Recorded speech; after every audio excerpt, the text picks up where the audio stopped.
15 break के बाद स्वागत है आप सभी का। इस वक्त की सबसे बड़ी खबर यही है, एक बार की जो लगा था कि अब मामला कल आगे बढ़ेगा, लेकिन वो आज आगे बढ़ रहा है और अभी और भी आगे बढ़ सकता है। पायलट गुट की ओर से आज जो याचिका पेश की गई उसमें संशोधन की एप्लीकेशन एकाएक, जिस पर सिंगल बेंच ने 5 बजे सुनवाई की। सुनवाई छोटी रही। हरीश साल्वे का कहना रहा कि याचिका में संशोधन स्वीकार किया जा सकता है। हालांकि अभिषेक मनु सिंघवी ने याचिका का विरोध किया, जिस पर हरीश साल्वे ने यह जवाब दिया।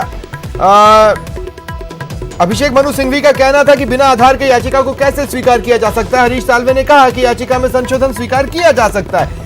सभी पक्षों को सुना, बहस खत्म हो गई। इसके बाद राजस्थान हाईकोर्ट ने एप्लीकेशन को स्वीकार कर लिया और खंडपीठ को यानी डबल बेंच को रेफर कर दिया।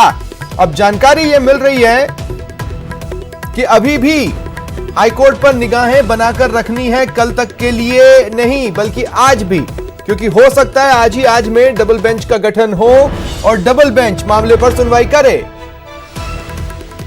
और सहयोगी लवली हमारे साथ लगातार बने हुए हैं। लवली, ये वो बेहद इंटरेस्टिंग वक्त है जब ये देखना होगा कि संशोधन किस तरह का लाते हैं, सिर्फ जितना बोला है उतना ही, या फिर जो एप्लीकेशन उन्होंने दी है उसकी लैंग्वेज क्या रही?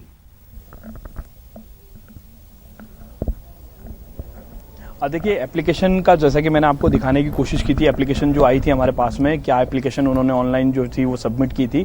एप्लीकेशन के माध्यम से जो मुख्य जो चीज़ है, जो मेन बात है वो ये है कि स्टे, अगर उन्हें स्टे मिल जाता है, अब स्टे कितने दिन का मिलता है, कैसे मिलता है, क्योंकि मेन जो डिमांड है एप्लीकेशन में, जो मेन रिलैक्स मांगा गया वो स्टे का मांगा गया। जैसा कि मैंने पहले भी जिक्र किया, एक और मसले के बारे में मैंने आपको उसका उदाहरण देते हुए बताया अवैध निर्माण से जुड़े हुए, तो उसमें स्टे का प्रावधान जो होता है, तत्काल राहत जो है वो अगर कोर्ट दे देता है तो शायद ये कहा जा सकता है कि तत्काल राहत अगर सचिन पायलट ग्रुप को मिल जाती है तो उनकी एनर्जी बूस्ट होगी, क्योंकि जिस तरह से लगातार सरकार की ओर से और कांग्रेस की ओर से कार्रवाइयां की जा रही है, उसके बाद वो गिर चुके हैं पूरी तरह से और मीडिया के सामने भी वो नहीं आ पा रहे हैं, क्योंकि अगर उनके पास नंबर होते या कोई बात होती तो वो शायद सामने आते, अपनी बात को रखते। लेकिन फिलहाल उनके साथ जो पेच फंसा हुआ है, कानूनी पेच, वो ये है कि उन्होंने कांग्रेस के टिकट पर चुनाव लड़ा और फिलहाल इस वक्त वो कांग्रेस के मेंबर हैं, और अगर वो कांग्रेस के मेंबर रहते हुए अगर बगावत करते हैं तो कांग्रेस उनकी विधायकी पर संकट ला सकती है। और बिना 1/3 बहुमत के वो कांग्रेस पार्टी को, यानी कि बगावत भी वो नहीं कर सकते, 1/3 बहुमत की आवश्यकता जरूर है।